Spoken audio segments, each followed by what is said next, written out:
समुद्र एक वीरान और अनजान जगह। इसके बारे में कहा जाता है कि आज तक इंसान इस विशाल समुद्र के केवल 10% भाग की ही खोज कर सका है और बचा हुआ 90% भाग अभी भी अपने अंदर सैकड़ों रहस्य छिपाए हुए हैं। और शायद इन्हीं में से एक रहस्य कभी धरती का स्वर्ग कहे जाने वाले शहर अटलांटिस का, जिसे मानव इतिहास का सबसे खुशहाल शहर भी माना जाता है। और कहा जाता है कि प्राचीन अटलांटिस के लोग आज से कई गुना आधुनिक और मॉडर्न थे, लेकिन ऐसा क्या हुआ उस अटलांटिस के साथ कि इतना समृद्ध और खूबसूरत शहर कुछ ही घंटों में एक इतिहास बनकर रह गया। और एक ऐसा इतिहास जिसके बारे में आज तक एक भी पुख्ता सबूत नहीं मिला है, लेकिन फिर भी ऐसी कई सारी थ्योरीज हैं जो अटलांटिस को सत्य बताने की कोशिश करती हैं। तो आइए जानते हैं द लॉस्ट सिटी अटलांटिस के बारे में। आज से 2300 वर्ष पहले एक मशहूर ग्रीक फिलोसोफर प्लेटो ने अटलांटिस के बारे में अपनी एक किताब में लिखा। प्लेटो के अनुसार यह शहर उनके समय से 9000 साल पहले यानी आज से करीब 11300 साल पहले मौजूद था। अटलांटिस बहुत खुशहाल और समृद्ध शहर था। यहाँ आधे इंसान और आधे देवी देवता रहा करते थे। यहाँ की भूमि बहुत ही ज्यादा उपजाऊ थी और बहुमूल्य धातुएं जैसे सोना और चांदी तो सब्जियों की तरह सड़क के किनारे बिकती थी। यहाँ के लोग आत्मनिर्भर होने के साथ साथ मददगार भी थे और एक से बढ़कर एक खूबसूरत इमारतों का निर्माण करते थे। इन इमारतों को बनाने में विशेष रूप से काले और लाल पत्थरों का इस्तेमाल किया जाता था, जो अटलांटिस की विशेषता बन गए थे। आज से लगभग 11300 साल पहले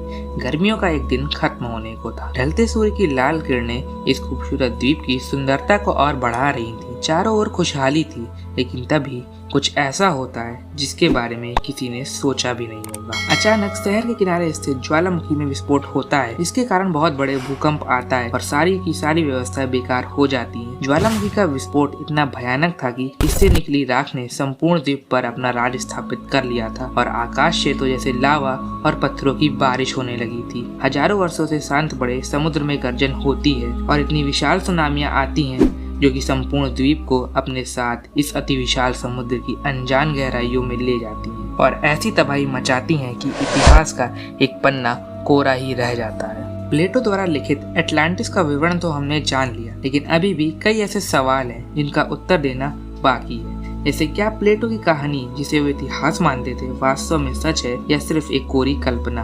और क्या समुद्र और प्राकृतिक आपदाएं इतने विशाल और समृद्ध शहर को इस तरह से मिटा सकती हैं कि आज तक इसके होने का एक भी पुख्ता सबूत नहीं मिला? और क्या आखिर अटलांटिस के लोग आज से भी ज्यादा आधुनिक थे? क्या वे एलियन से भी संपर्क स्थापित कर सकते थे या कहीं एलियंस ने ही तो अटलांटिस को नहीं बसाया था? और इन सबसे बड़ा सवाल कि आखिर आज अटलांटिस कहाँ है? क्या वो समुद्र की गहराइयों में अभी भी छिपा हुआ है? अटलांटिस दुनिया के सबसे बड़े रहस्यों में से एक है और इसे खोजने के लिए तो 19वीं सदी में अमेरिका ने अटलांटोलॉजी नामक एक विभाग ही बना दिया था। इस विभाग ने कई सारी खोजें की और काफी सालों तक अटलांटिस के बारे में शोध किया और अंततः अटलांटिस के अस्तित्व को स्वीकारा, लेकिन उनके पास कोई भी ऐसा सबूत नहीं था जो उनके तथ्यों को पूर्णतः प्रमाणित कर सके। 1912 में इतिहासकार डॉक्टर पॉल ने न्यूयॉर्क के अखबार में अटलांटिस की खोज को लेकर एक लेख प्रकाशित किया।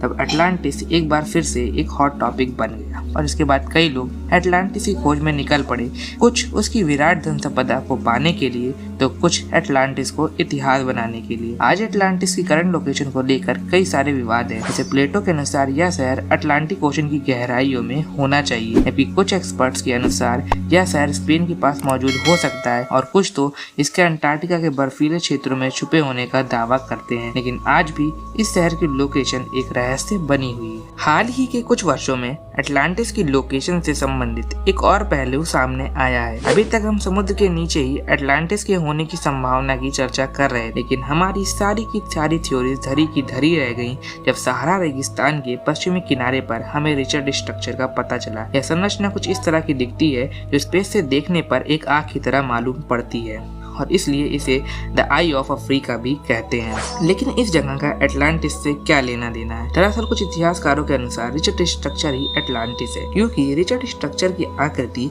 प्लेटो द्वारा अटलांटिस सिटी के सेंटर में स्थित स्ट्रक्चर से बिल्कुल मैच करती है। हालांकि इनके डायमीटर्स में आधे से भी अधिक का डिफरेंस है, लेकिन इतिहासकार मानते हैं कि शायद हमसे ही प्लेटो द्वारा दिए गए डायमीटर को समझने में गलती हो गई हो। लेकिन इसके अलावा भी कई सारे ऐसे तथ्य हैं जो इस तथ्य के पक्ष में हैं। जैसे आज से ठीक 11,300 वर्ष पहले, जो कि प्लेटो द्वारा बताया गया अटलांटिस के जलमग्न होने का समय है, पृथ्वी पर मेल्ट वाटर पल्स 1b नामक एक घटना घटित हुई थी। इसके कारण पृथ्वी के दोनों ध्रुवों की बर्फ पिघलने लगी थी और समुद्र का जल स्तर कई फीट तक बढ़ गया था। और उस समय सहारा क्षेत्र भी समुद्र के नीचे हरा भरा था और उसके ऊपर ही अटलांटिक बसा था। कि धीरे धीरे पृथ्वी में ऐसे परिवर्तन हुए जिसके कारण सहारा क्षेत्र का पानी सूखता गया या वीरान होता चला गया, जिसके कारण कभी समुद्र में डूबा हुआ अटलांटिस जमीन के ऊपर आ गया। तो दोस्तों, आपको क्या लगता है कि अटलांटिस वास्तविकता में था भी या ये सिर्फ हमारी एक कल्पना ही है? कमेंट करके जरूर बताइए। तो आज के लिए बस इतना ही। वीडियो अच्छी लगी तो वीडियो को लाइक कर दे, फ्रेंड्स एंड फैमिली के साथ जरूर से जरूर शेयर करें और चैनल को सब्सक्राइब कर दे, क्योंकि मैं ऐसे ही मजेदार वीडियो बनाता रहता हूँ। And thank you so much for watching.